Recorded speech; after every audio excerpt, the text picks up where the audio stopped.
In this example video, we're going to go over review exercise 5.3, where we're going to prepare a schedule to determine a company's cost of goods sold for the current year.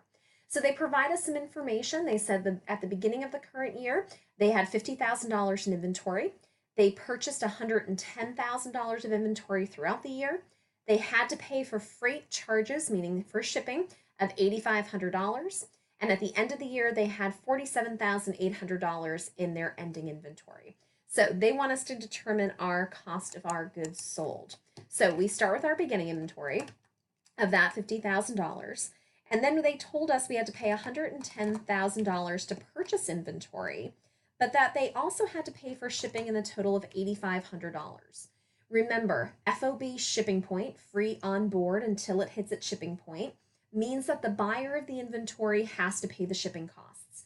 We include that as part of the cost of that inventory. If I don't pay that $8,500 to ship me my inventory, I'm not going to get my inventory. So we're adding it into the cost because we really want to capture all the costs associated with acquiring our inventory, because if it's costing me more to get my inventory into my store, I certainly want to then be able to charge my customers a little bit more in order to recuperate those costs. So in total, our net purchases are at $118,500.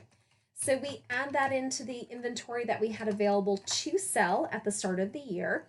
So at that point, we had $168,500 in goods available to sell to our customers.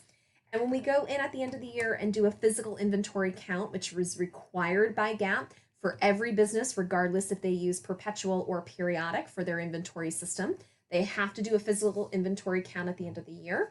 We count that we still own $47,800 of that inventory. So the difference between what I had available to sell and what I haven't sold gets me to my cost of goods sold, in this case of $120,700.